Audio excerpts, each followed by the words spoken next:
The government should not be telling her what to do with her body.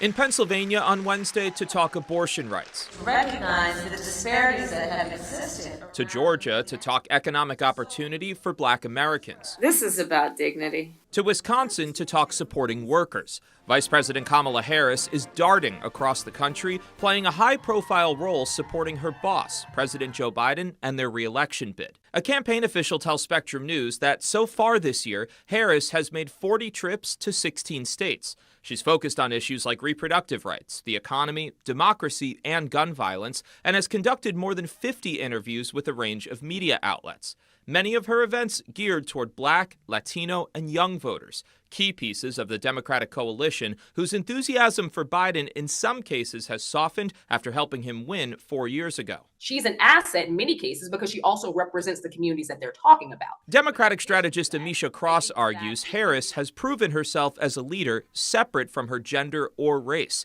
She cites the Veep's role on the world stage representing Biden and her work on issues like housing. I think the trajectory of her vice presidency is extremely positive. Joel Goldstein, a leading vice presidential scholar, says Harris's time this campaign is spent on many of the same issues she has worked on since taking office. And when you look at the way in which Vice President Harris has been used both domestically and internationally, it suggests that she is somebody who the president relies on. Cross says she gets frustrated when governors like California's Gavin Newsom or Michigan's Gretchen Whitmer, but not the current second in command, are featured in discussions of the Democratic Party's future. Rarely do we hear about the sitting vice president of the United States.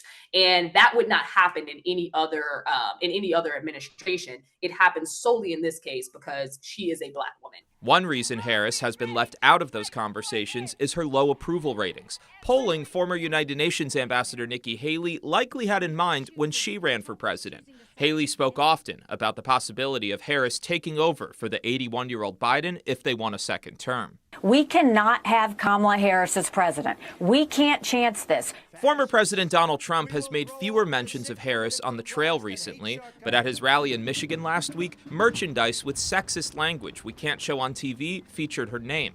Biden's supporters in Michigan praised Harris. April Major in Dearborn said this when asked how the president is doing. He's doing pretty good. He's got Kamala with him. I trust her. Professor Goldstein says most voters decide who to support based on the top of the presidential ticket, but that vice presidential running mates can prove influential at the margins. He says once Trump chooses a running mate, it will set up a clearer contest for Harris and her counterpart.